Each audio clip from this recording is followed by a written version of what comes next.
اعوذ باللہ السمیع العلیم من الشیطان اللعین الرجیم بسم اللہ الرحمن الرحیم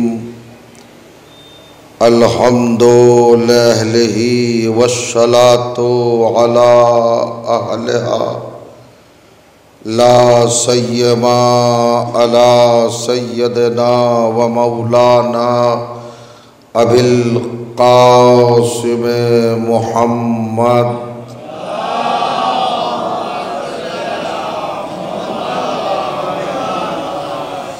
وأہل بیتہ الطیبین الطاہرین المعصومین المظلومین واللعنۃ الدائمۃ علی اعدائہم اجمعین من یومنا ھذا الی یوم الدین اما بعد فقد قال سبحانہ وتعالی بسم اللہ الرحمن الرحیم انا خلقنا الانسان من نطفۃ امشاج نبتلیہ فجعلناہ سمیعا بصیرا صلوات۔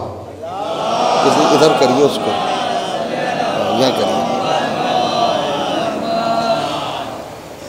عظمت سرکار محمد و آل محمد پر بلند ترین صلوات پڑھیں۔ میری آواز نہیں آ رہی، باہر جا رہی ہے۔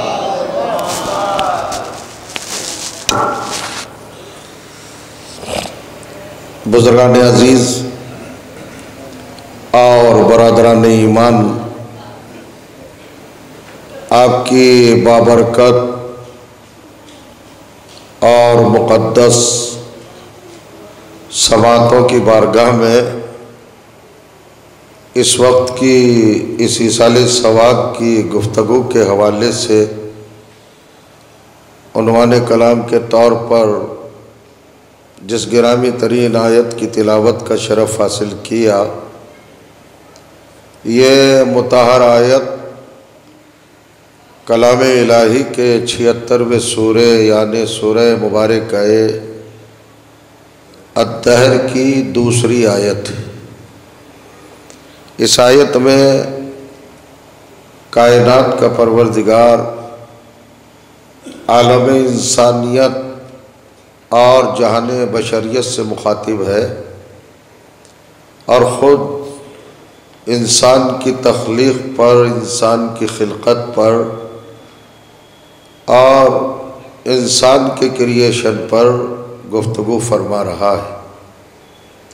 انسان کو خود اس کی اوقات، حیثیت، حقیقت، سچائی اور صداقت بتائی جا رہی ہے۔ اس کی ابتدا اور آغاز کی طرف توجہ دلائی جا رہی ہے۔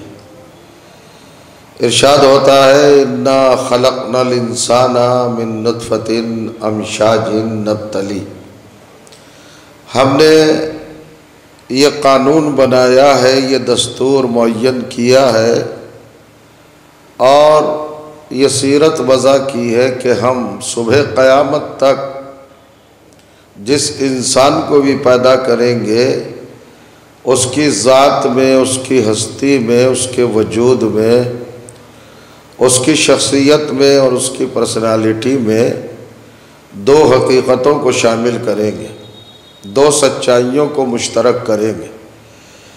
ایک سچائی کا نام باپ ہے اور دوسری سچائی کا نام ماں ہے۔ یعنی اللہ نے یہ اپنا دستور العمل متعارف کرایا ہے تخلیق انسانی کے حوالے سے۔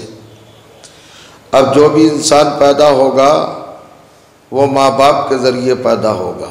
انا خلقنا الانسان، ہم تمام کے تمام انسانوں کو، سارے کے سارے انسانوں کو ہمیشہ مسلسل صبح قیامت تک یہ سنت بنا چکے ہیں کہ جب خلق کریں گے، جب انہیں وجود دیں گے تو من نطفۃ امشاج، ماں باپ کے ملے جلے جوہر حیات سے ان کو پیدا کریں گے۔ یعنی اللہ نے انسان کو ایک باریک نقطے کی طرف اور ایک بہت امپورٹنٹ پوائنٹ کی طرف توجہ دلائی ہے، اور وہ یہ ہے کہ ہر مسلمان کا عقیدہ ہے، فیض ہے، ایمان ہے، یقین ہے، ایقان ہے، عرفان ہے، مانتا ہے ہر مسلمان کہ اس کا خالق، اس کا رازق، اس کا معبود، اس کا مسجود، اس کا اللہ علی کل شیء قدیر ہے، ہر چیز پر قدرت رکھتا ہے۔ توجہ کریں آپ، وہ ہر چیز پر محیط ہے، ہر چیز پر قدیر ہے، ہر چیز کے پیدا کرنے پر وہ پوری طرح اپنی صلاحیتوں کو، استعداد کو، طاقتوں کو، قدرتوں کو ظاہر فرماتا رہتا ہے۔ تو جب وہ علی کل شیء قدیر ہے تو اس انسان کو جسے مرکز کائنات بنایا، جسے عزت کونین بنایا، جسے سبب تخلیق بنایا، جسے مرکز خلقت بنایا، جسے آبرو تخلیق قرار دیا، اور جس کو اپنی صفات کا مظہر بنایا، اپنا خلیفہ بنایا، اپنا جانشین بنایا، جس کے لیے اس پوری کائنات کو سجایا، سنوارا، نکھارا، ابھارا، یہ چاند، یہ سورج، یہ ستارے، یہ سیارے، یہ کواکب، یہ ثوابت، یہ ہوائیں، یہ خلائیں، یہ گھٹائیں، یہ فضائیں، یہ جنت عدن، یہ جنت ماوا، یہ جنت نعیم، یہ جنت فردوس، یہ خلد، یہ توبہ، یہ تسلیم، یہ سلسبیل، یہ کوثر، یہ حوریں، یہ غلمان، یہ فلک، یہ ملک، سب کس کے لیے بنا ہے؟ آپ بتائیے، انسان کے لیے بنا ہے نا؟ یہ پوری کائنات اور یہ دھرتی پر، یہ زمین پر، یہ اللہ نے جو سبز قالین بچھایا، یہ کس کے لیے بچھایا؟ یہ دریا کس کے لیے بہائے؟ یہ اونچے اونچے پہاڑ کس کے لیے اٹھائے؟ یہ سب انسان کے لیے اللہ نے پیدا کیا ہے۔ تو انسان ہے مرکز تخلیق۔ توجہ چاہ رہا ہوں، یہ ساری کائنات کس کے لیے بنائی؟ انسان کے لیے بنائی۔ اور اگر آپ قرآن کو دیکھیں ذرا 5 منٹ، میں یہ انتظار کر رہا ہوں کہ سب آ جائیں تو اپنا بیان شروع کروں۔ یہ تمہید ہے، اللہ نے ساری کائنات کس کے لیے بنائی؟ اس انسان کے لیے بنائی۔ یہ آکسیجن، یہ پانی، یہ غذا، یہ فوڈ، یہ پھل، یہ فروٹ، یہ ساری چیزیں انسان کے لیے بنائی۔ یہ ہدایتوں کا سلسلہ، یہ رشد و نجات کی کیفیتیں، اور یہ تمام کے تمام علم کے کارواں کس کے لیے قائم کیے؟ انسان کے لیے قائم کیے۔ اللہ نے اپنی قدرت کا پورا مظاہرہ انسان کے لیے کیا، ساری کائنات انسان کے لیے سجائی۔ آپ جائیے ذرا قرآن کی آیات کو پڑھیے، اللہ نے انسان کو کس منزل پر رکھا ہے، اور کس موقع اور کس محل پر، اور کس بلندی اور رفعت پر رکھا ہے۔ ذرا غور کریں، حیرت ناک کیفیت ہے، حیرت ناک پہلو ہے، اور بڑا تعجب خیز رخ ہے۔ اس کو نظر انداز نہ کیجیے گا، اس کو ڈراپ نہ کیجیے گا، ذرا محسوس کیجیے گا۔ قرآن کیا کہہ رہا؟ هو الذی خلق لکم ما فی الارض جمیعا، ہم نے جو کچھ زمین میں ہے وہ سب تمہارے لیے پیدا کیا ہے۔ زمین کا جاننا آسان ہے، لیکن زمین کے شکم میں کیا کیا ہے یہ سمجھنا بڑا مشکل ہے۔ آئرن زمین کے اندر، کاپر زمین کے اندر، گولڈ زمین کے اندر، اسٹون زمین کے اندر، ڈیزل زمین کے اندر، پیٹرول زمین کے اندر، تمہارا رزق زمین کے اندر، یہ آکسیجن زمین کے اندر، غذائیں زمین کے اندر۔ اور کمال یہ ہے کہ اللہ نے سورہ طٰہٰ، قرآن مجید کا 18واں سورہ ہے اور اس کی 55ویں آیت ہے، ذرا پڑھیے کیا کیفیت کے ساتھ بیان کیا ہے۔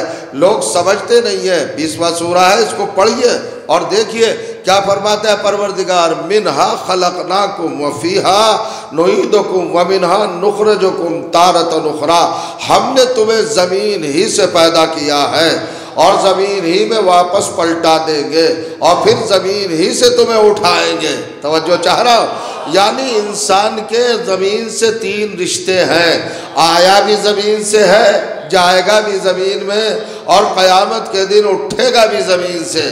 تو یہ زمین سے رشتہ ہے انسان کا، اور 3 رشتے ہیں۔ اگر زمین نہ ہوتی تو انسان پیدا نہ ہوتا، اگر زمین نہ ہوتی تو انسان کو مکمل ٹھکانہ نہ ملتا، اگر زمین نہ ہوتی تو انسان کو قیامت نصیب نہ ہوتی، حشر میں نہ آ پاتا، میدان قیامت نہ آ پاتا۔ تو یہ قرآن نے بتایا کہ یہ تو زمین کا معاملہ ہے، اور زمین کو قرآن کی اصطلاح میں ٹیکنیکل ٹرم ہے اور عربی زبان میں تراب کہتے ہیں۔ تو جب تراب کے بغیر تیرا کام نہ چل سکا تو اب وہ تراب کے بغیر کیا کام چلے گا؟ اللہ فرمائے آپ ذا سلوات پڑھے محمد و آل محمد پر۔ اب چھوٹی سی بات لوگ ذرا سا سمجھتے نہیں ہیں۔ دیکھیں دستاویزات بنتی ہیں، ڈاکومنٹ بنتے ہیں، اور بہت سارے ثبوت فردیں تیار ہوتی ہے، فائلز تیار ہوتی ہے ہر چیز کی، آپ بہتر جانتے ہیں۔ اب اللہ نے کیا کہا ذرا غور کریے گا، لوگوں کی سمجھ میں عبادتوں کا فلسفہ نہیں آتا۔ میں اس محدود وقت میں بہت سارے مسائل تو آپ کے سامنے ڈسکس نہیں کر سکتا کہ آپ کے سامنے نماز کی حقیقت بتاؤں، روزے کے تفصیلات بتاؤں، زکوٰۃ کی ڈیٹیلز بتاؤں، اور حج کے آپ کے سامنے تشریحات پیش کروں، یہ تو نہیں کر سکتا، ساری چیزیں نہیں بتا سکتا۔ اصل میں ساری عبادتوں کا دار و مدار ہے نماز پر، اور نماز کو اللہ نے سید العبادات قرار دیا ہے۔ ان قبلت قبلا ما سوا، ان ردت رد ما سوا۔ اگر نماز قبول تو سارے اعمال قبول، اور اگر نماز رد تو سارے اعمال رد۔ غور کریے گا آپ۔ اب 2 باتیں بتا دوں یہیں پر۔ آپ سوچتے ہوں گے کہ قرآن مجید نے کس کس رخ سے گفتگو کی ہے۔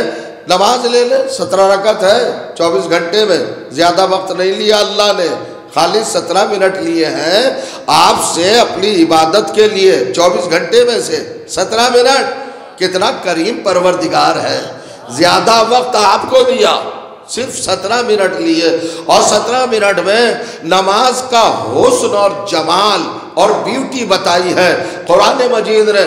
سرکار نے کیا کہا؟ الصلاۃ عمود الدین، نماز دین کا ستون ہے۔ اور قرآن نے کیا کہا؟ سورہ 30واں سورہ قرآن مجید کا 31ویں آیت، ارشاد ہوا اقیموا الصلاۃ ولا تکونوا من المشرکین، نماز قائم کرو مشرک نہ بنو۔ اللہ فرمائیے گا، یعنی نگاہ قرآن میں، چشم کتاب الہی میں، اور پروردگار کے پیش نگاہ بے نمازی اور مشرک دونوں برابر ہیں۔ اس سے بڑی اہمیت کا کوئی رخ نماز کے لیے نہیں ہو سکتا۔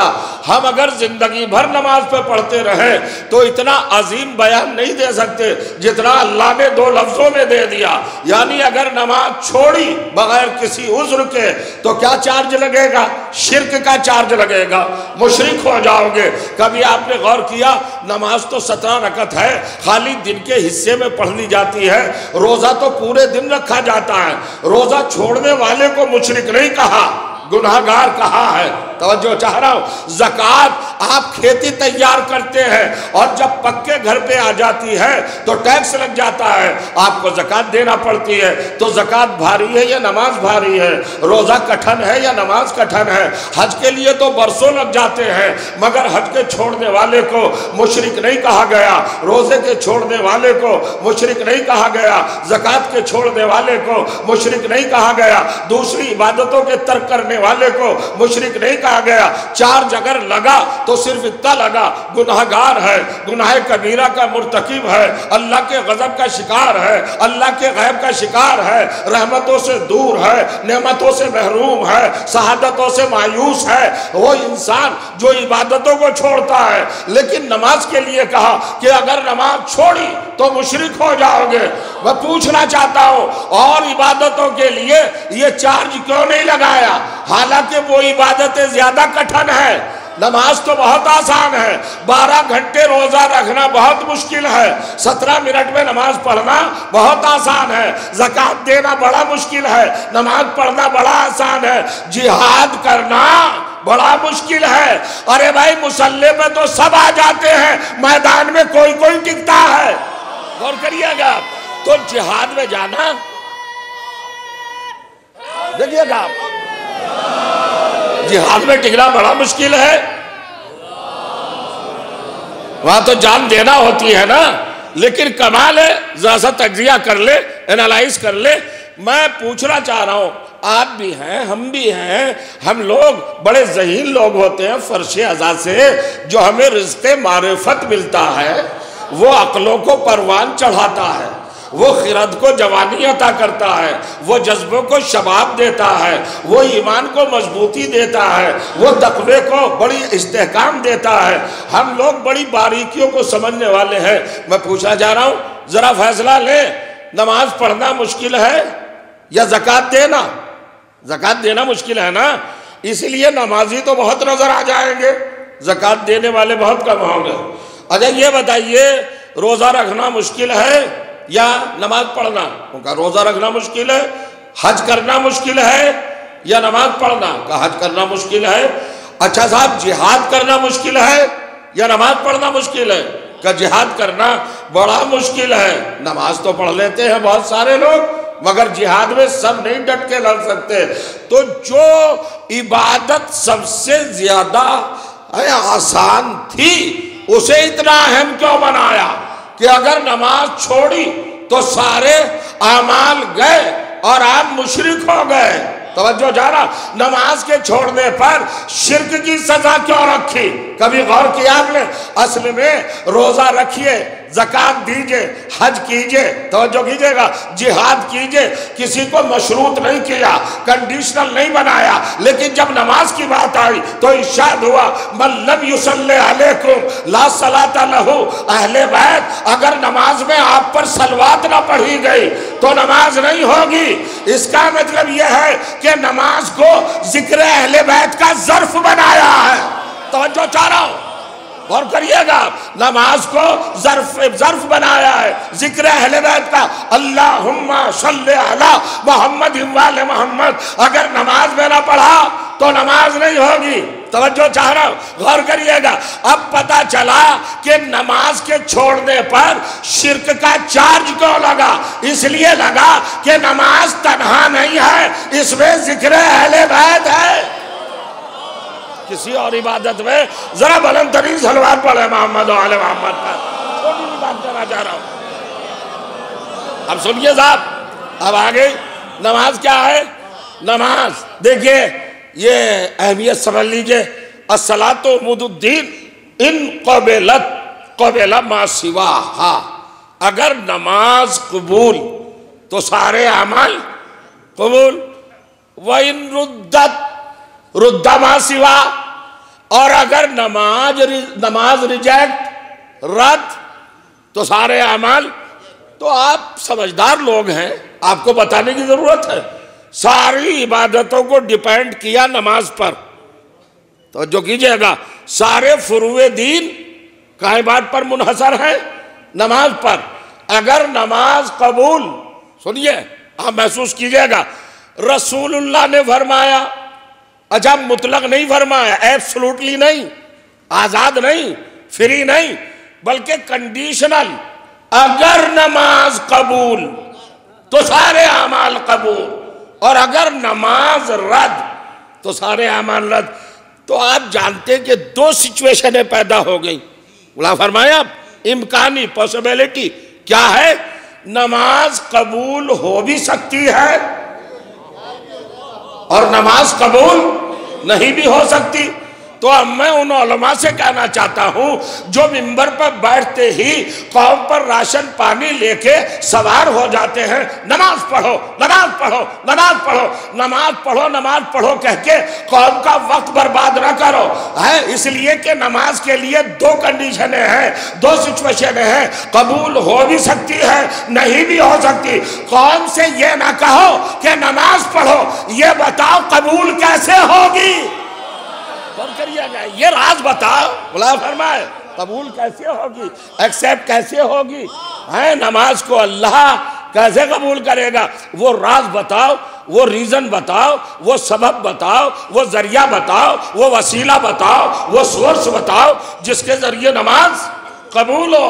اچھا ہم سے کہتے ہیں ان کو تو ہر موقع پر، ہر رخ سے، ہر پہلو سے، ہر اینگل سے، ہر مقام پر، ہر جگہ پر، ہر ٹائم، ہر ساعت، ہر لمحہ، ہر لحظہ، ہر کیفیت میں، ہر حیثیت میں، ہر حالت میں بس اہل بیت نظر آتے ہیں، اہل بیت نظر آتا ہے۔ بھئی اسلام میں اور بھی تو ہیں، ہاں کیوں نہیں ہیں اسلام میں بہت ہیں اور بڑے بڑے ہیں، اور کریے گا قد کے بھی بڑے ہیں اور عمر کے بھی بڑے ہیں۔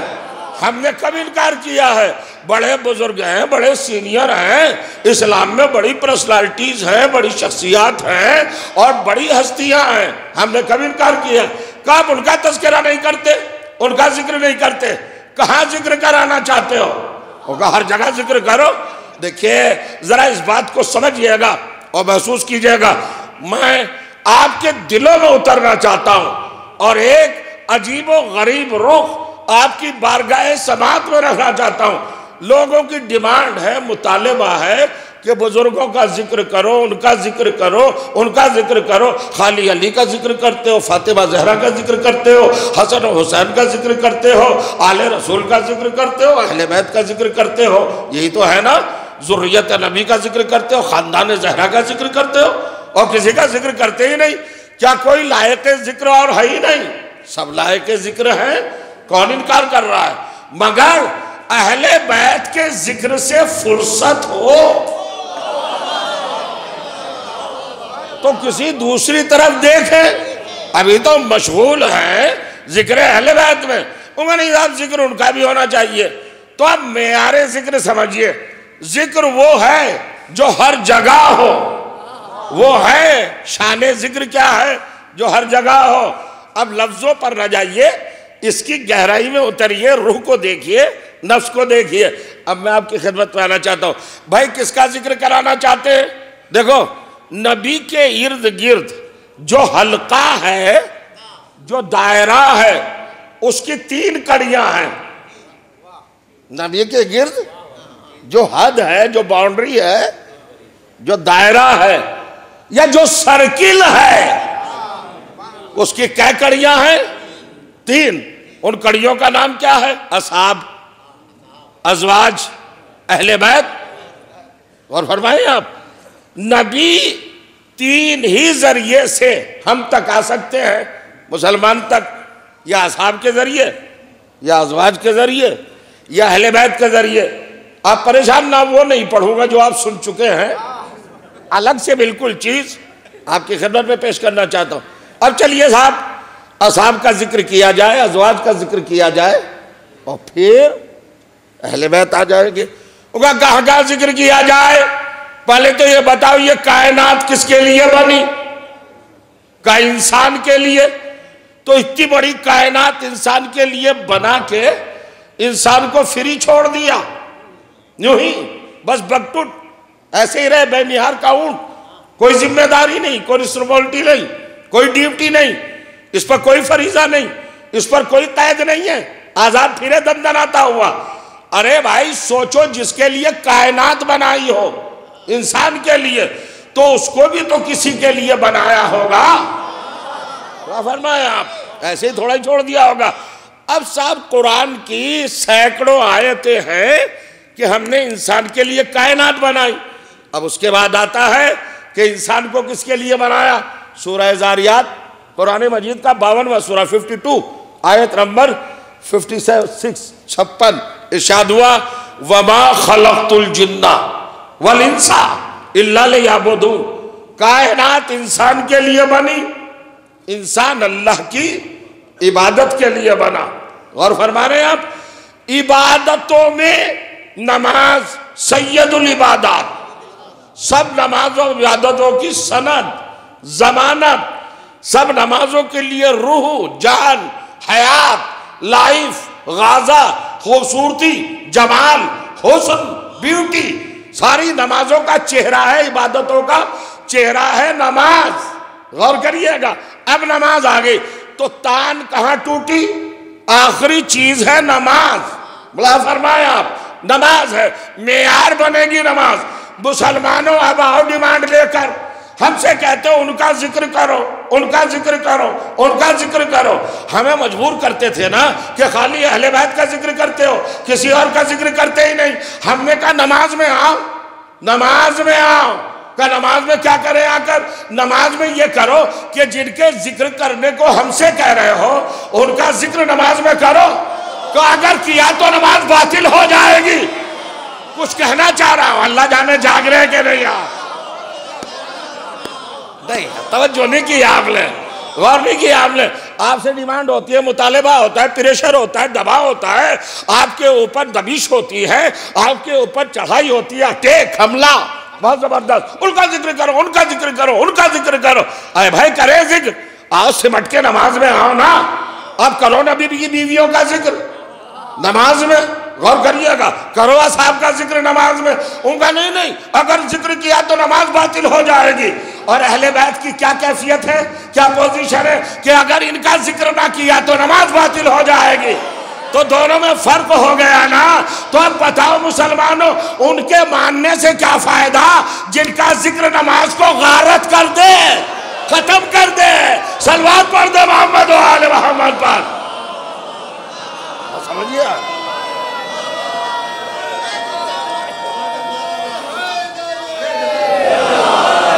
حضور جن کا ذکر دیکھ رہے ہیں آپ، وہ ذکر اب سے اس ذکر کرا رہے ہو۔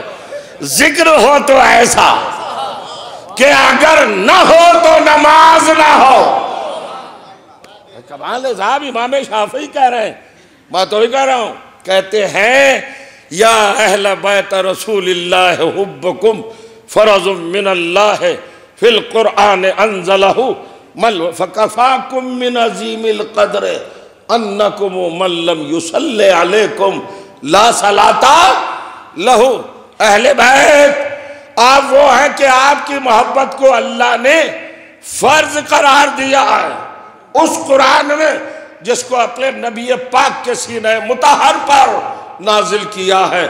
اور آپ کی سب سے بڑی عظمت کے لیے اتنا ہی کافی ہے کہ کوئی بھی ہو اگر تم پر نماز میں درود نہ بھیجے تو اس کی نماز اس کے منہ پر مار دی جائے گی۔ ابھی نہیں، ذرا سمجھئے گا۔ ایک آیت اور پڑھتا ہوں، حالانکہ بڑا کٹھن بیان ہے۔ سورہ کہف، قرآن مجید کا 18واں سورہ، آیت نمبر 110، ارشاد ہوا بسم اللہ الرحمن الرحیم قل انما انا بشر مثلکم یوحی الی انما الہکم الہ واحد فمن کان یرجو لقاء ربہ فلیعمل عملا صالحا ولا یشرک بعبادت ربہ احدا۔ حبیب آپ کہہ دیجئے ان لوگوں سے کہ میں تم جیسا بشر ہوں، میں تم جیسا بشر ہوں، انا بشر مثلکم۔ پورا مسلمان پل پڑا۔ قرآن نے کہا کہ رسول کہہ دو میں تم جیسا بشر ہوں، تو رسول نے کہا یا نہیں کہا؟ لیکن ہر مسلمان کہہ رہا ہے ہم جیسے بشر، ہم جیسے بشر، ہم جیسے بشر۔ باریکی سمجھی؟ اللہ نے کہا تھا نبی سے کہ آپ کہیے میں تم جیسا بشر ہوں۔ 6666 آیتوں میں کوئی آیت یہ دکھائیے کہ اللہ نے مسلمانوں سے بھی کہا ہو کہ تم بھی کہو ہم رسول جیسے بشر ہیں، نہیں کہا۔ خیر یہ میں اس بحث پہ نہیں آپ کو پسانا چاہتا، مجلس ٹھنڈی ہو جائے گی، بیٹھ جائے گی، چلے گی نہیں، ہے نا؟ یہ بھی تو ہے نا، آج کل پرابلم یہ بھی ہے کہ مجلس چلی نہیں۔ یہ گاڑی واڑی نہیں ہوتی بھائی، سمجھنا چاہیے سب کچھ، سمجھئے گا اور فکر کیجئے گا۔ اللہ نے کیا کہا؟ اب اللہ کہتا ہے کہہ دو میں تم جیسا بشر ہوں، مجھ پر وحی آتی ہے، اور اعلان کر دو کہ اگر کوئی خواہش مند ہے اللہ سے ملاقات کرنے کی، اس کی آرزو تمنا ہے تو ایسا عمل کرے فَلْيَعْمَلْ عَمَلًا صَالِحًا، جو صالح عمل ہو۔ اور صالح عمل کیا ہے؟ وَلَا يُشْرِكْ فِي عِبَادَتِ رَبِّهِ أَحَدًا۔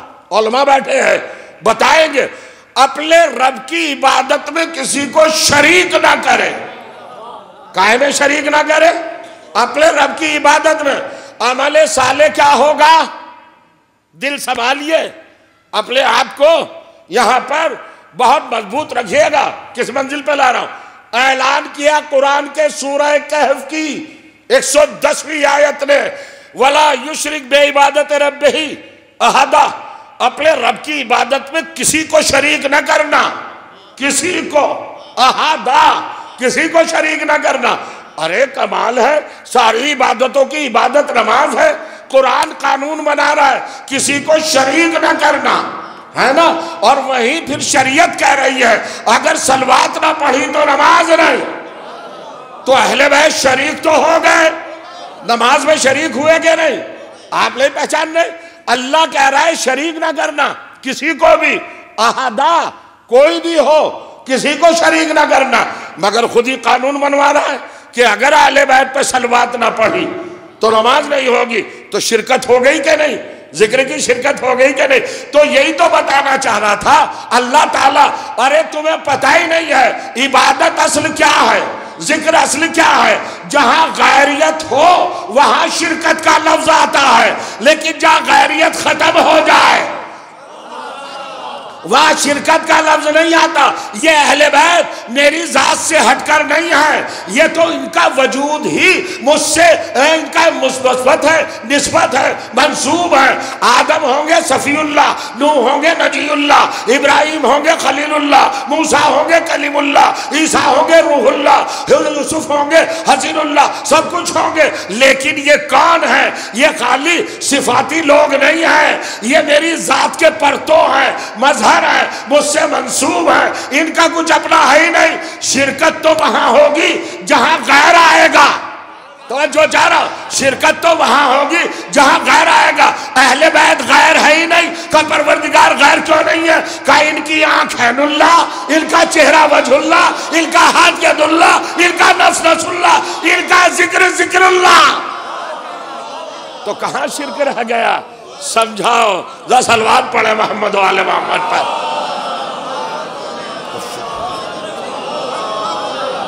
دیکھ رہے ہیں نا آپ، کمال ہے۔ مولانا بہت دور بیٹھے، ادھر آئیے، مجھے مڑنا پڑے گا بار بار، اور ہماری عبادت میں ادھر ادھر دیکھنا۔ حضرت صاحب بھی ادھر غور کر رہے ہیں آپ، کمال۔ اب جناب تمہید ختم، اب بس بلی شروع۔ نماز تو بہت بڑی عبادت ہے۔ کیا اللہ نے کہا یہ زمین ہم نے تمہارے لیے بنائی، اور زمین سے کتنا گہرا رشتہ رکھا؟ کائنات کی ہر چیز سے ہمارا ایک گہرا رشتہ ہے، لیکن زمین سے تیرا رشتہ، تین رشتے، آئے بھی زمین سے، جائیں گے بھی زمین میں، اٹھیں گے بھی زمین سے۔ لوگ کہتے ہیں، اب سنیے، نماز کو ساری عبادتوں کی جان کیوں بنایا؟ چونکہ نماز کی جان سجدے کو بنایا۔ اچھا، نماز میں ارکان جتنے بھی ہیں آپ دیکھیں وہ بھی سب سنگل ہیں، ایک ایک کر کے کہہ رہے۔ اور فرمانے قرات سورہ حمد ایک رکعت میں کئی بار پڑھا جائے گا؟ ایک بار۔ دوسرا سورہ ایک بار رکوع کتنے کریں گے؟ ایک۔ قنوت کتنے پڑھیں گے؟ ایک، ٹھیک ہے نا؟ قیام کتنے ہوں گے؟ ایک۔ نیت کتنی ہوں گی؟ ایک۔ تکبیرۃ الاحرام ایک۔ سب ایک ایک، ہر چیز ایک ایک ہے، لیکن جب سجدے میں گئے تب کا دو، سجدے دو۔ سجدے دو کیوں ہیں؟ اچھا، سجدے کا مفہوم بھی سمجھیے، خالی زمین پر ماتھا رکھنے کا نام یا زمین رکھنے کا نام سجدہ نہیں ہے، یہ متھا ٹیکنا ہے۔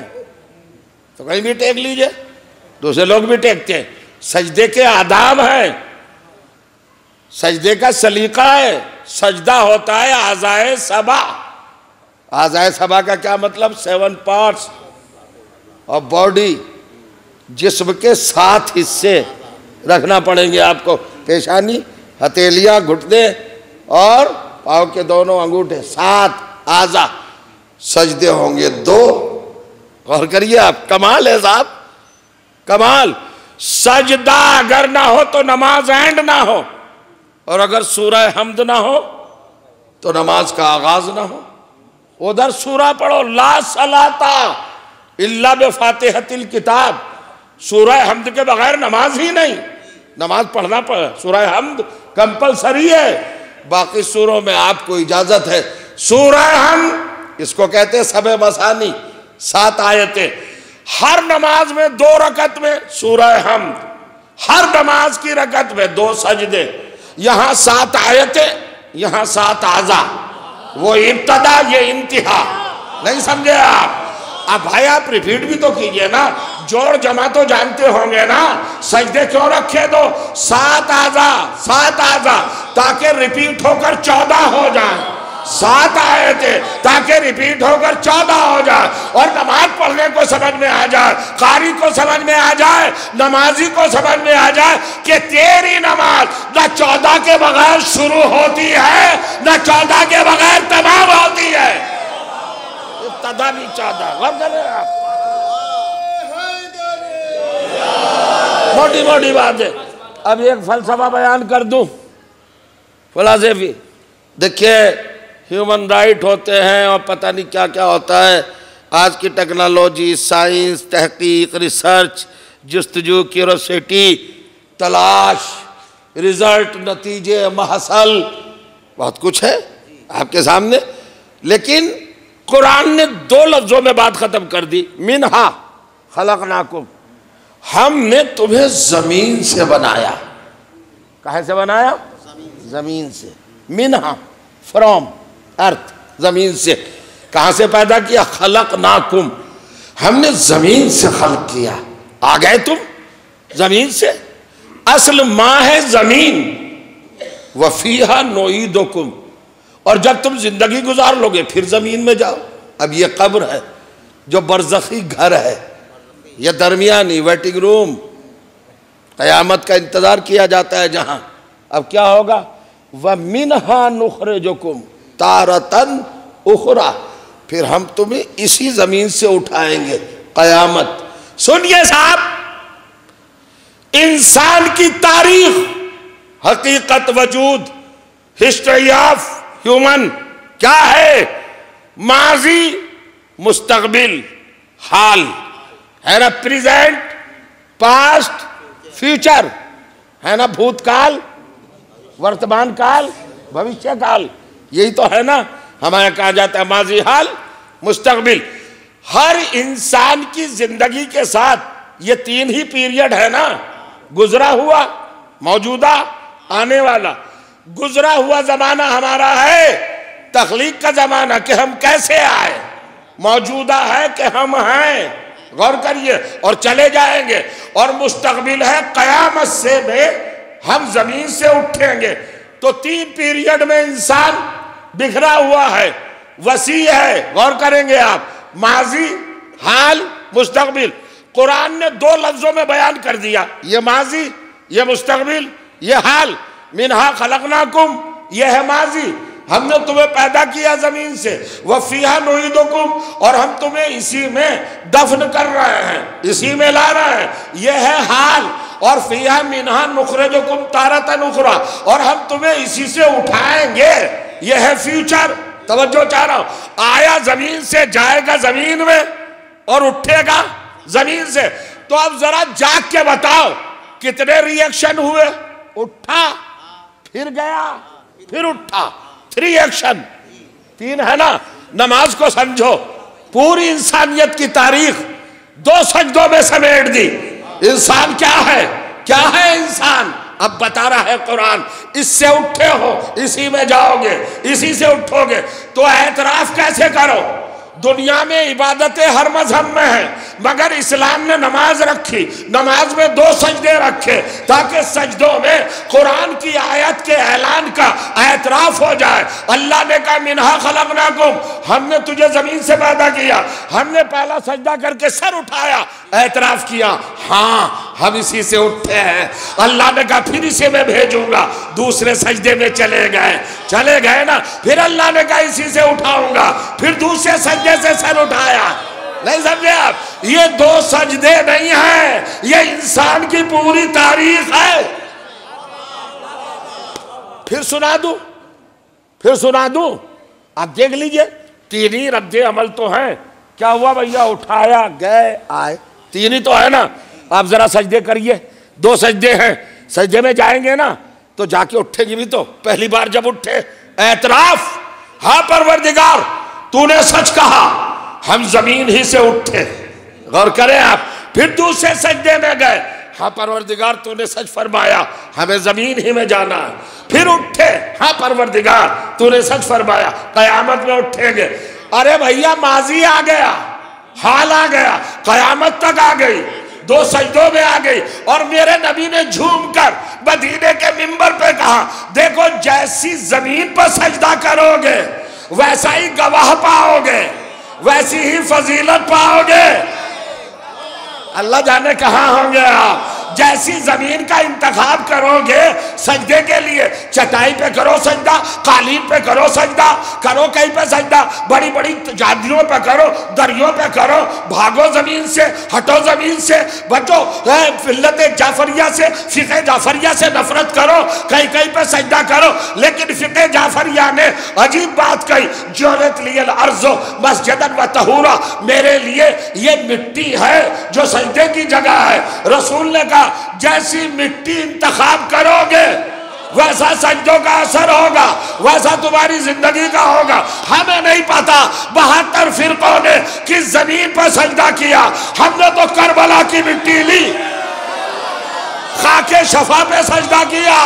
خاک شفا کو اپنی نماز کی زینت بنایا, اپنی نماز کی روح بنایا, اپنے نماز کا حسن بنایا, اپنی نماز کا غازہ بنایا, اپنی نماز کی رفت بنائی, اپنی نماز کی شوکت بنائی, اپنی نماز کا کمال بنایا, اپنی نماز کو عظمت دی. ہم نے خاک شفا رکھی اور اس پہ 2 سجدے کیے اور بتا دیا کائنات کو, تو جو چاہ رہا یہ کربلا ہے, 2 سجدے کر کے بتایا. ہم پیدا بھی کربلا سے ہوئے ہیں, ہم دفن بھی کربلا میں ہوں گے, ہم قیامت میں اٹھیں گے بھی کربلا سے. یہ ہے جو کر رہے ہیں جی, یہ ہے 2 سجدے.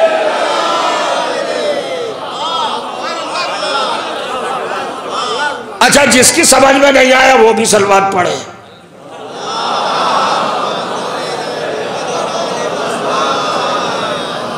دیکھیے آپ, اب چلیے قیامت کی بات, کیفیت.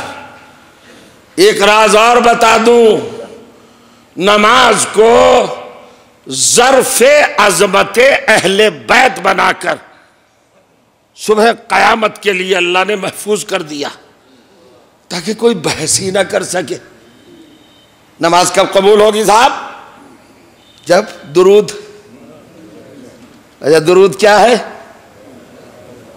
اللہم صلی علی.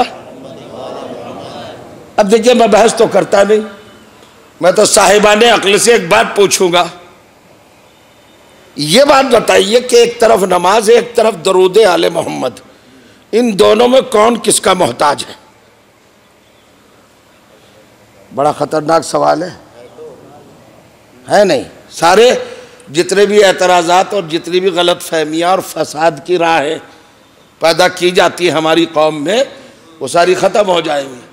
یہ جو عبادتوں کو ٹکرانے کا شوق ہے کچھ لوگوں میں, یہ بہتر کہ یہ بہتر, یہ بحث کرنے کا آپ کو حق ہی نہیں.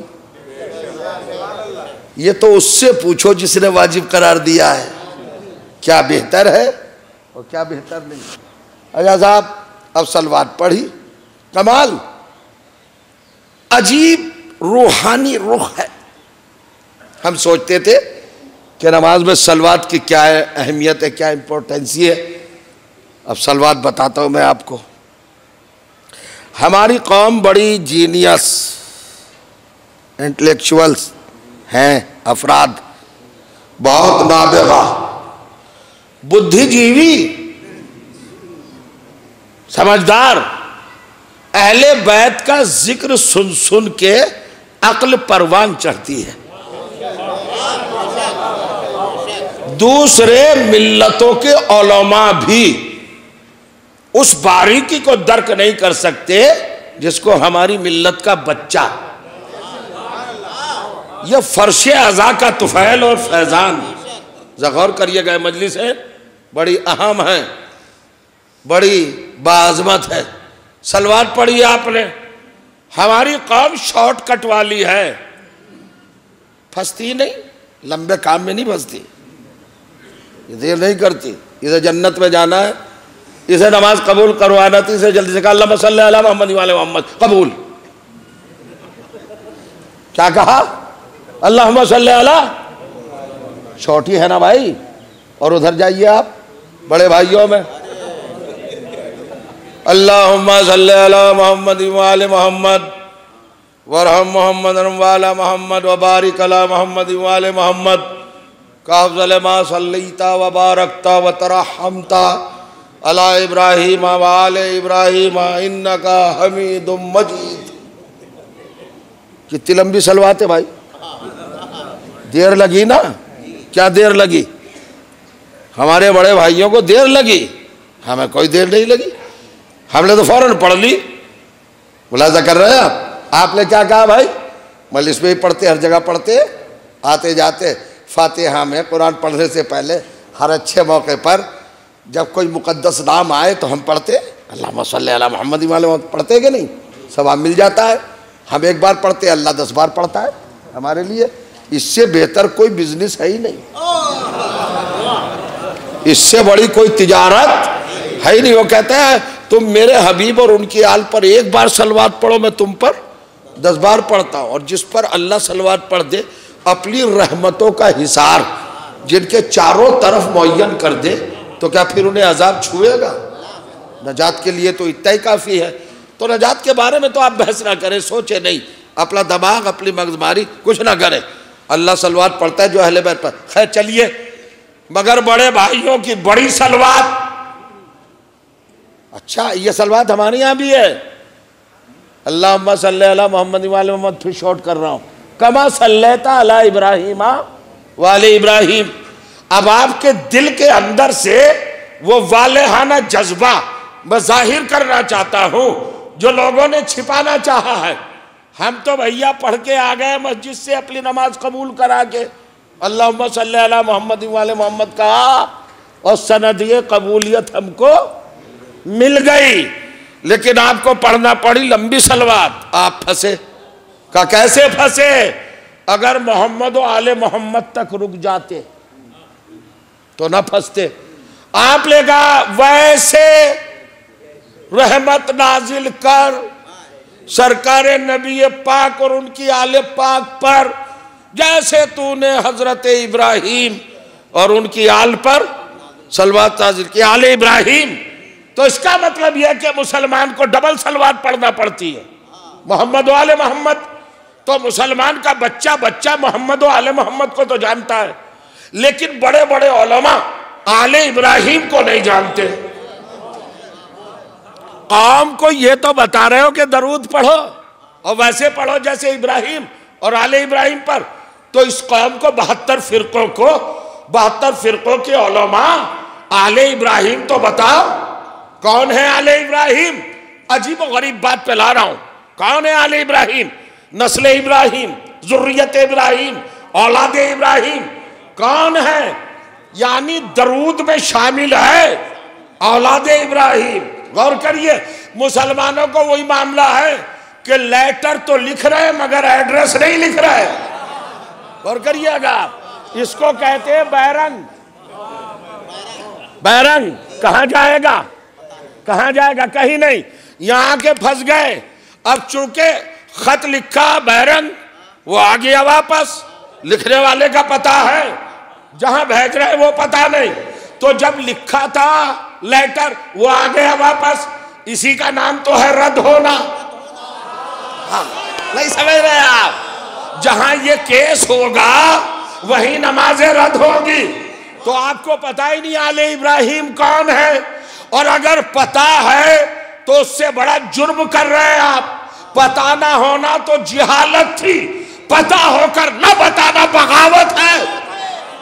آپ اسلام سے بغاوت کر رہے ہیں. بتاؤ ان بیچارے مسلمانوں کو آل ابراہیم کون ہے. اب بتا دوں سازش کیا ہے، احساس کمتری کیا ہے، پروگرام کیا ہے، تحریک کیا ہے، مشن کیا ہے، خباثت کیا ہے، اور ان کا اپنا مشن کس طرح کا ہے غلیظ، وہ بتانا چاہتا ہوں. سنیے گا، پیغمبر گرامی 25 سال کے ہوئے، سر سہرا چڑھا، دولہا بنے، خویلد کے ڈہڑی پر پہنچے، خدیجہ بی بی سے شہزادی سے عقد ہونا ہے، مسند عقد بچھی، جاگ رہا ہے نا، توجہ، مسند عقد بچھی، نظرہ یمیناً و شمالاً، میرے نبی نے دہنے دیکھا بائیں دیکھا، اینا اینا امی المحترم ابو طالب، اور دائیں بائیں دیکھ کے کہا میرے چچا ابو طالب کہاں ہیں؟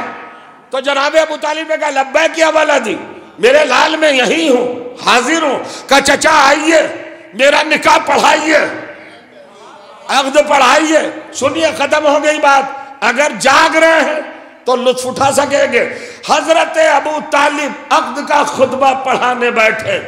ہم سے کہتے ہیں لوگ عقد کا خطبہ کوئی دلیل ایمان تھوڑی ہے۔ ہم کب کہہ رہے ہیں دلیل ایمان ہے؟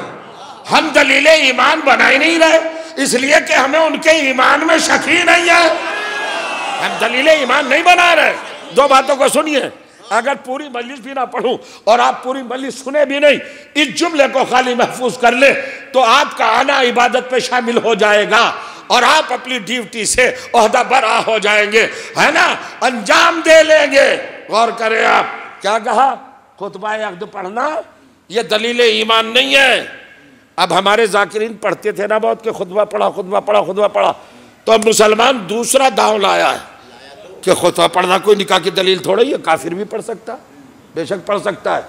دیکھ رہے حضور، یہ ایمان کی دلیل نہیں ہے، نکاح معاملات میں آتا ہے، بے و شرع یہ تو کوئی بھی کر سکتا ہے۔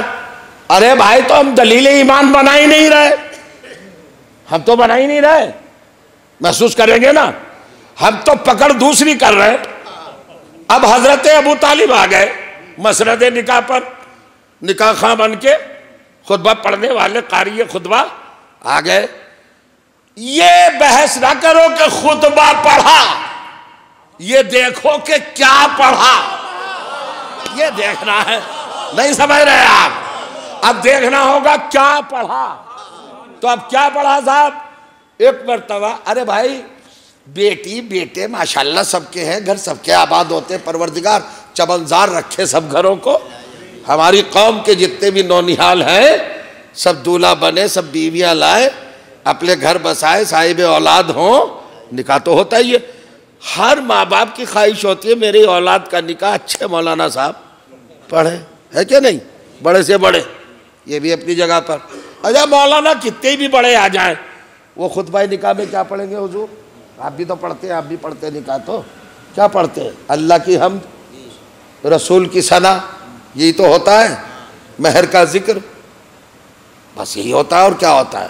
حمد باری، رسول پر درود و سلام، آل رسول پر درود و سلام، نکاح ختم۔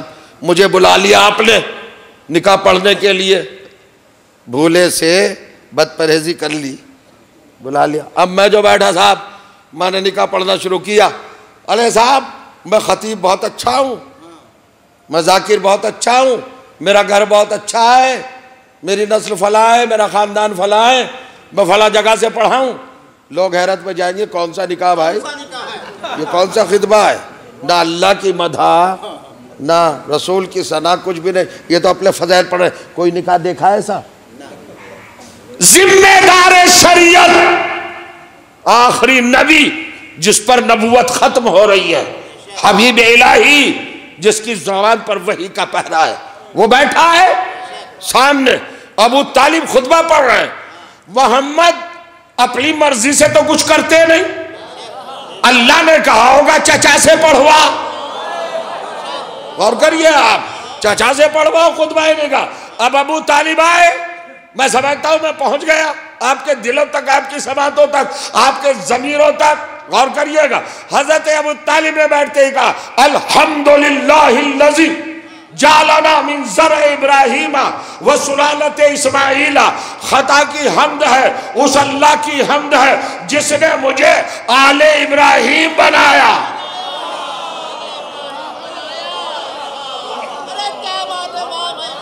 آسانی سے نہیں چھوڑوں گا، پوری طرح توجہ کریں۔ ابھی کیا تھا؟ ساری کائنات کس کے لیے بنی؟ انسان کے۔ انسان کائے کے لیے بنا؟ عبادت کے، عبادتوں کی سید و سردار نماز. غور کر رہے ہیں؟ نماز کی جان صلوات. صلوات میں کیا؟ کما صلیتا علی ابراہیم وآل ابراہیم. تو جو چاہ رہا ہوں پروردگار محمد وآل محمد پر ویسے ہی درود بھیج جیسے آل ابراہیم پر بھیجا. پھنس گیا نا مسلمان مسجد میں آ کے بیان دے کر کہ ویسے صلوات بھیج محمد وآل محمد پر جیسے ابراہیم آل ابراہیم پر. کائنات میں سناٹا، کسی نے کلیم کیا ہی نہیں کہ میں آل ابراہیم ہوں. محمد کا نکاح پڑھتے وقت خطبے میں ابو طالب نے کہا کہ میں آل ابراہیم ہوں. اس سے بڑی عظمت نہیں بیان کر سکتا. جو نہیں جاگ رہے ہیں وہ جانے. کیا کہا ابو طالب نے؟ جعلنی من ذری ابراہیم، مجھے آل ابراہیم قرار دیا. تو محمد مصطفیٰ کو ٹوکنا چاہیے تھا، ارے چچا یہ نہ کہو، آل ابراہیم پہ صلوات ہے، آل ابراہیم پر درود ہے. مگر محمد خاموش رہے. مہر لگ گئی کہ ابو طالب آل ابراہیم ہے. اب مسلمان مسجد میں آیا، جب نماز کو قبول کرانا چاہا تو آل ابراہیم پہ صلوات پڑھی. اب ادھر سے مشیت نے کہا بڑا نمک فراموش ہے، مسجد میں صلوات پڑھتا ہے، باہر جا کے فتوے دیتا ہے. کون کر رہے ہیں؟ دیکھیں یہ ہے. کون کر رہے ہیں آپ؟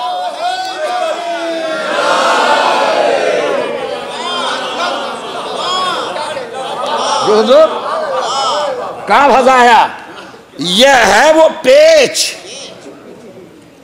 جو پروردگار میں رسول نے مشترکہ طور پر پھنسایا ہے، وہ پھندا جو مسلمان کے گلے میں ڈالا ہے. سنیے کمال کی بات ہے. ارے بھائی یہ صلوات، یہ درود کس کردار کے لیے مخصوص ہے قرآن میں؟ کون ہے جو شریک درود و سلام ہے؟ سب کو نہیں کہا، صرف محمد و آل محمد. ابراہیم ہو آل ابراہیم. کیا قیامت کی بات. بس دو تین باتیں، چونکہ یہ مہینہ سرکار دو عالم سے متعلق ہے. آج 21 تو ہے، 4 ہی دن تو گزرے ولادت کو سرکار دو عالم. ارے بھائی ولادت بھی کمال. بڑے بیدار لوگ بیٹھے، دل چاہ رہا ہے 2-3 باتیں کر دوں. 2-3 باتیں دل چاہ رہا ہے، کبھی کبھی ماحول بنتا ہے.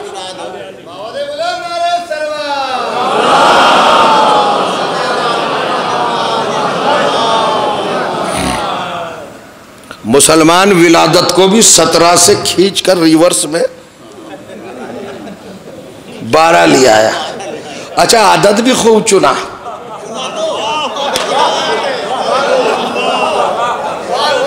ارے 3 ربیع الاول لاتا تو سمجھ میں بھی آتی ہے، 12 پہ لایا کھینچ کے. سرکار دو عالم 12 ربیع الاول کو. اچھا ولادت بھی اسی روز اور وفات بھی اسی روز. اب پتہ نہیں کیسے کیا کرتے ہیں بھائی. آدھے دن خوشی مناتے ہوں گے، آدھے دن، مگر نام ہوتا ہے 12 وفات. چھٹی بھی 12 وفات کی ہے، رجسٹرڈ 12 وفات. اس کا مطلب ہے کہ مسلمان کی نظر میں بھی غم کا پہلو زیادہ اہم ہے. غم منانا. یہ 12 وفات کا کیا فارمولہ ہوا بھائی. چلیے آپ کو ادھر ادھر کے لفظوں میں وقت آپ کا مصروف نہ کر کے 2 باتیں پڑھنا چاہتا ہوں. بس بہت بڑی بات کہنے جا رہا ہوں. سرکار دو عالم کی ولادت ہی دلیل عظمت ابو طالب ہے. اس رخ سے آج تک نہیں سنا ہوگا. بس ایک اشارہ دوں گا، 1 گھنٹہ ہو گیا، 2-3 منٹ یہ فضائل اور بس 5-7 منٹ مال مجلس. مگر یہ آپ کی امانت ہے، ممبر سے آپ تک پہنچا دوں. میرے ساتھ چلیے قرآن مجید دوسرا سورہ، سورہ بقرہ سماعت فرمائیں گے، تائید کریں گے علماء کرام. ارشاد ہوا آیت نمبر 228، سورہ بقرہ دوسرا سورہ، آیت نمبر 228. 5000 سال پہلے ایک واقعہ ہوا، وہ واقعہ کیا تھا اس کو یاد دلایا گیا، اذ یرفع ابراہیم القواعد من البیت و اسماعیل، وہ وقت یاد کرو جب ہمارے خلیل نے ہمارے گھر خانہ کعبہ کی دیواریں بلند کی، تعمیر کا کام کیا، اور ان کے ساتھ ساتھ ہمراہ ان کے نور نظر حضرت اسماعیل دونوں، اذ یرفع ابراہیم القواعد من البیت و اسماعیل ربنا تقبل منا، تو دیواریں بلند کرتے جا رہے تھے اور ہماری بارگاہ میں دعا کرتے جا رہے تھے، اے ہمارے رب ہمارے اس کارنامے کو، اس محنت کو، اس سعی کو، اس کوشش کو پروردگار قبول فرما لے۔ اور فرمایا، اور قبول کیسے فرما، وجعلنا مسلمین لک، مجھے ابراہیم کو اور میرے بیٹے اسماعیل کو دونوں کو مسلمان رکھنا، مسلمین، مسلم کی تسنیہ، دونوں کو مسلم۔ اگر جاننا کا مطلب، وجل کا مطلب مسلم بنا، تو پھر سوال قائم ہوگا کہ مسلم نہیں تھے، رسول تھے، مسلم نہیں تھے، نبی تھے، مسلم نہیں تھے، خلیل تھے، تو یہاں مسلمان رکھ، مسلم رکھ، فرما بردار رکھ اپنا ہمیشہ کے لیے، اور بس ختم، تحفہ لے لے، وَمِن ذُرِّيَّتَنَا أُمَّةً مُسْلِمَةً لَكَ، صرف مجھے اور میرے بیٹے اسماعیل ہی کو مسلمان نہ رکھ، میری نسل میں صبح قیامت تک ایک گھرانے کو مسلمان رکھ، تیری ذمہ داری ہے پروردگار، وَمِن ذُرِّيَّتَنَا أُمَّةً مُسْلِمَةً لَكَ۔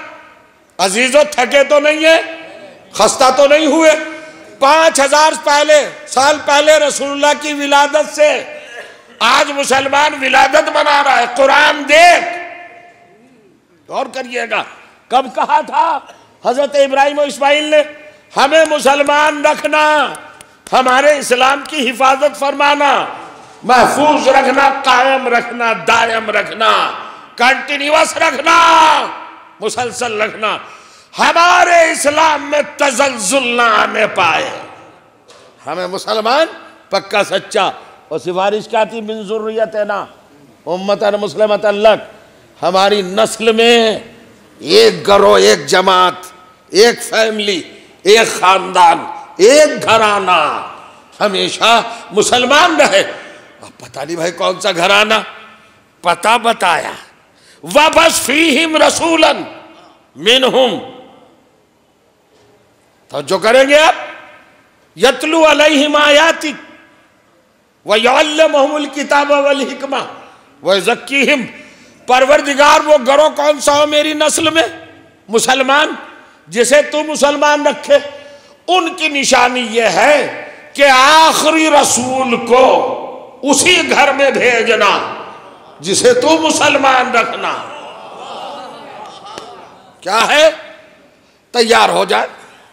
1 گھنٹے زیادہ پڑھتے ہوئے ہو گیا، میں نے نہیں کہا کہ آپ تیار ہو، سو کے سنیں، جاگ کے سنیں، کسی بھی حالت میں سنیں، مگر یہ بات ضرور سنیں جو میں عرض کرنے جا رہا ہوں، ساری مجلس بھول جانا مگر یہ فکرے نہ بھولنا، حضرت ابراہیم نے کیا کہا، قرآن میں لکھوا دیا، وہ گھرانہ جو اللہ کا بنایا ہوا مسلمان ہے، اس کی شان کیا ہو، پہچان، علامت، اس میں رسول بھیجا، آخری رسول۔ اب یہ بتاؤ تمہارا آخری رسول کہاں آیا ہے،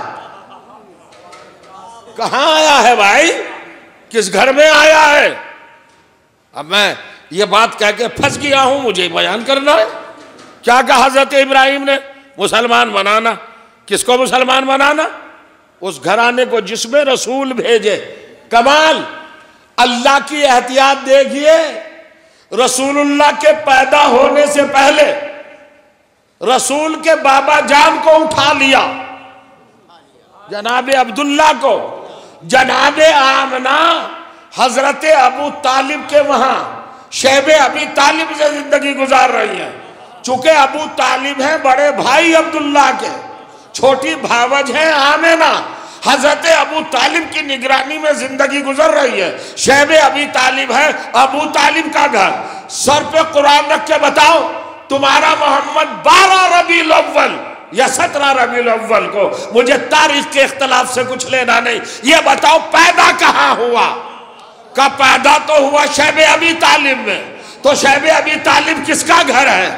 کہ ابو طالب کا گھر ہے. تو تم نے مان لیا نا کہ محمد ابو طالب کے گھر میں پیدا ہوا. میں نے اٹھا کے آیت رکھ دی. حضرت ابراہیم نے کہا تھا آخری رسول کو اس گھر میں بھیجنا جو پہلے سے مسلمان ہو. ختم کر رہا ہوں. کہاں بھیجا؟ ذا سلوار پڑھے بلند ترین محمد و آل محمد پر. ختم ہو رہی ہے مجلس. جی کیا ہے دیکھ رہے ہیں آپ؟ کہاں بھیجنا؟ پھر کبھی سنیے گا تفصیل سے. آج تو اتنا ہی. کس کے گھر میں آئے؟ شیب ابی طالب میں. جائے ولادت سرکار دو عالم شیب ولادت ہے شیب ابی طالب. قرآن کی آیت یہاں سمجھ میں نہیں آئی.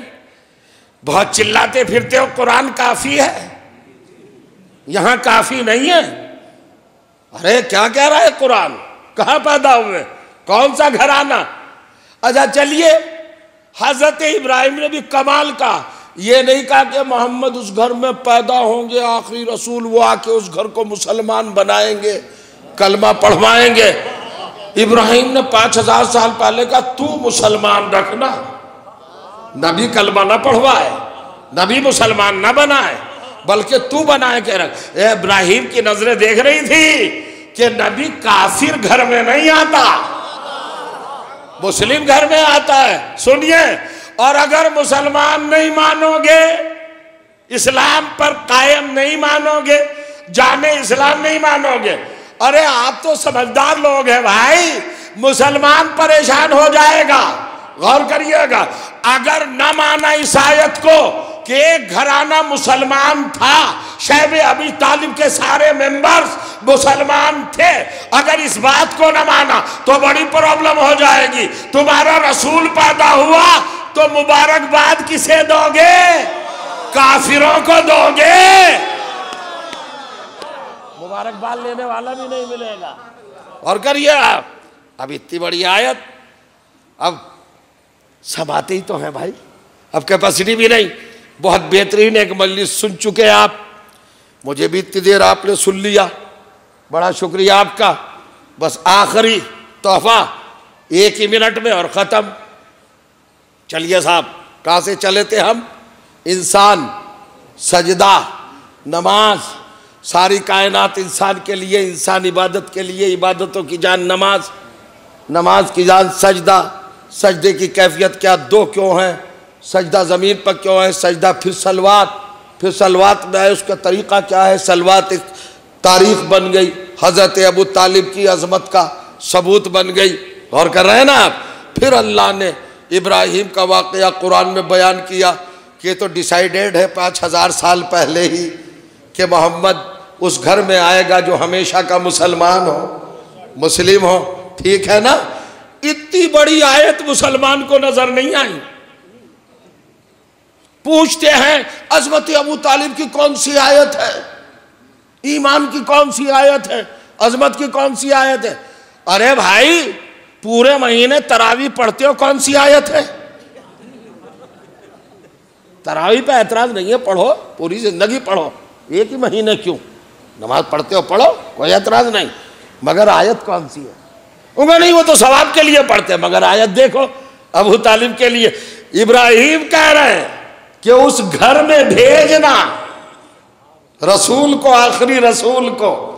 اندر سے نکلیے نا، بہت دیر ہو گئی آپ کو خاموش بیٹھے ہوئے. اگر اس جملے پہ بھی خاموش بیٹھے تو پھر خطابت کا فائدہ کیا ہے؟ اب سنو اللہ کا ریئیکشن، اللہ کا جلال، اللہ کا ڈیسیزن اور اللہ کا غیظ و غضب.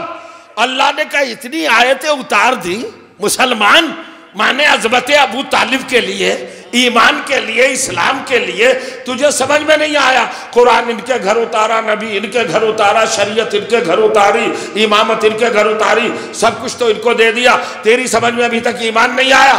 اور آخر میں قانون بنوا دیا، اپنے خلیل سے کہلا دیا کہ اس گھر کا پتہ بتا دو، جس گھر میں محمد آئیں گے آخری نبی، وہ گھر پہلے سے مسلمان ہوگا۔ اسی گھر میں محمد کو پیدا کر دیا، ابو طالب کے گھر میں پیدا ہوتے ہوئے بھی دیکھا، پھر بھی نہیں مانا۔ سنیے اب اللہ کا ریئیکشن دیکھو، اللہ نے کہا بے غیرت، نبی جس گھر میں آیا ابھی بھی تو نے نہیں مانا، اس کو صاحب ایمان محمد کو میں نے ابو طالب کے گھر میں مانا، تیری سمجھ میں نہیں آیا تو میں بھی اللہ نہیں ہوں اگر ابو طالب کے بیٹے کو اپنے گھر میں پیدا نہ کروں، تب تو سمجھ میں آئے گا۔ صلوات پڑھ دے محمد و آل محمد پر۔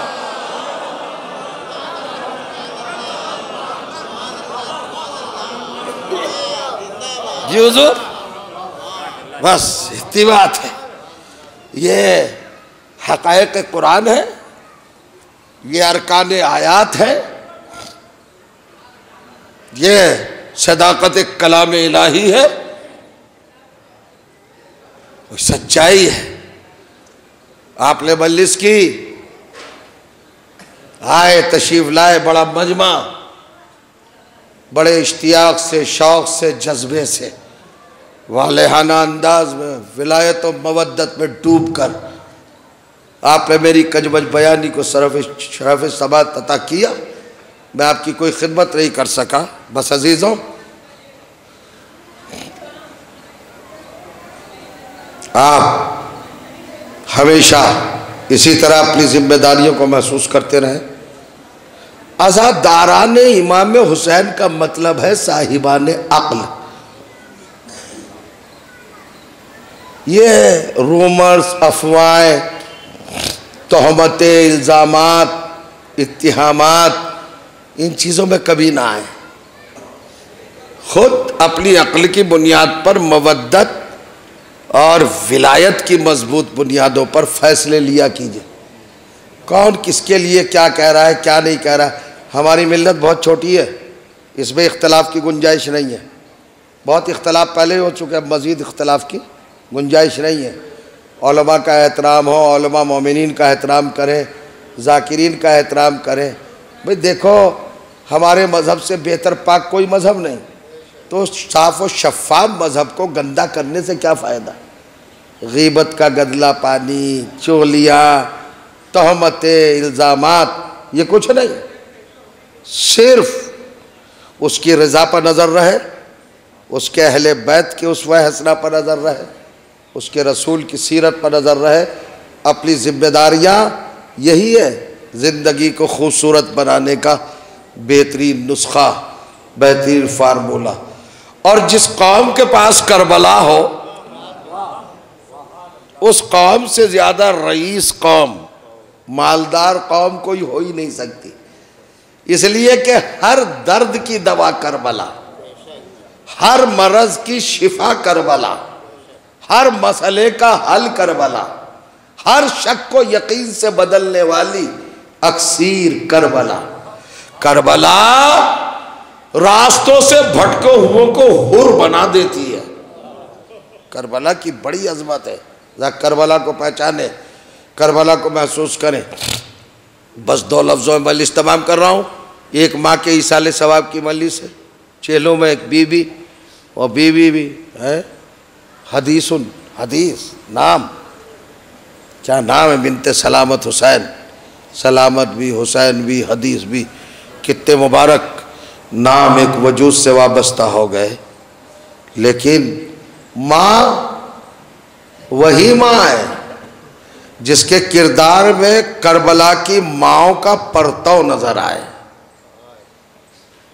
کربلا کی ایک ماں کا ذکر کروں گا، اور بہت دیر نہیں، آپ کے تصور کو بس میں حاضر کرنا چاہتا ہوں۔ آپ یہاں ارسامہ سے اٹھے اس عظیم بارگاہ کے فرش عزا سے، اور میرے ساتھ کربلا چلیں، 1400 سال پیچھے پہنچ جائیں، ریورس میں 61 ہجری میں کھڑے ہو جائیں۔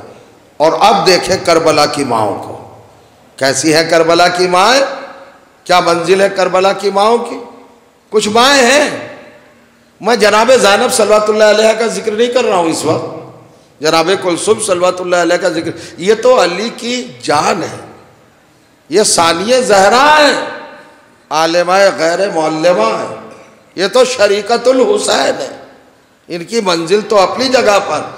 میں ان بیویوں کا ذکر کر رہا ہوں جو غیر خاندانوں سے آئیں اور حرم اہل بیت میں شریک ہوئیں، تو تاریخ کی نظر یہ فیصلہ نہیں کر سکی کہ کسی اور خاندان کی ہے، اتنا اپنے آپ کو اس خاندان میں شامل کیا، شریک کیا، اور اتنا کردار کو اپنایا کہ کوئی غیریت کا احساس ہی نہیں کر سکا۔ جناب لیلا کے بارے میں جانتے ہیں؟ جناب لیلا کون ہے؟ یہ جناب مختار کی چچا زاد بہن ہے، دادی حالی۔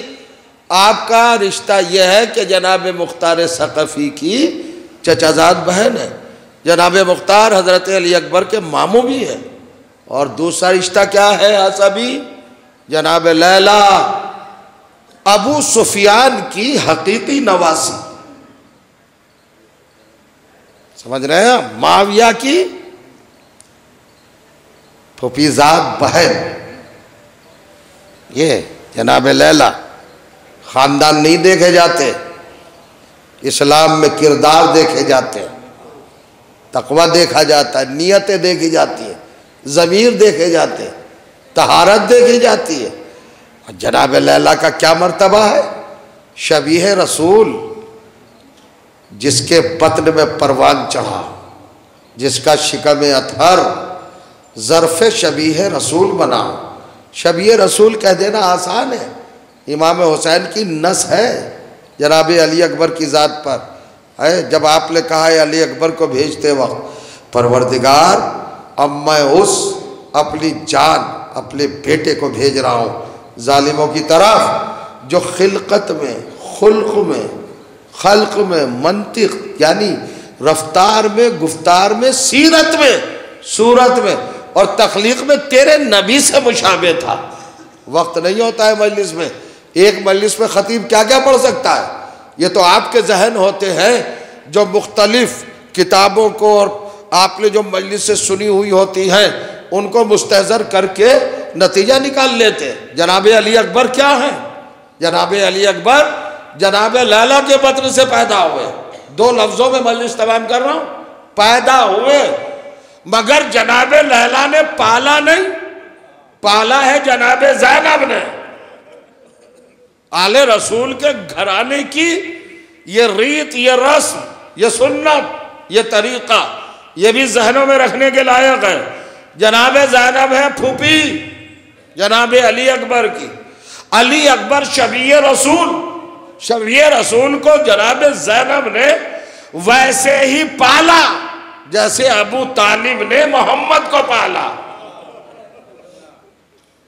وصیتیں بتا دو دو تین، اونا محمد بھی ہے، علی اکبر بھی ہے، ایک ہی گھر میں جناب زینب پاک کے بیٹے بھی پل رہے، شبیہ رسول بھی پل رہے، لیکن جناب زینب ہر روز اپنے بچوں کو درس دیتی ہے، اونا محمد کبھی علی اکبر کے آگے نہ چلنا، اونا محمد کبھی علی اکبر سے پہلے لقمہ نہ اٹھانا، اونا محمد کبھی علی اکبر سے پہلے پانی نہ پینا۔ اور جب شب میں عاشور کی شب آئی ہے تو اس روز بھی جناب زینب نے کس طرح درس دیا ہے بچوں کو، اونا محمد تم علی کے نواسے ہو، جعفر طیار کے پوتے ہو، دونوں طرف سے تمہیں وراثت میں شجاعت ملی ہے، مجھے یقین ہے کہ کل تم عمر سعد کے خیمے پر قبضہ کرو گے، اس کا علم، اس کا جھنڈا اتار لو گے، اس کے خیمے سے فرات تمہارے زیر نگین ہوگی، تم قبضہ کر لو گے۔ مجھے یقین ہے اپنے دودھ پر بھی، اپنے بابا کے خون پر بھی، اور اپنے خشک یعنی جناب جعفر طیار کی شجاعت پر بھی، حماسے پر بھی تم کل فرات کو قبضے میں لے لو گے۔ لیکن اونا محمد ایک بات یاد رکھنا ماں کی، اگر تم نے ایک قطرہ پانی بھی پی لیا علی اکبر کے بغیر تو یہ ماں تمہارا دودھ نہیں بخشے گی،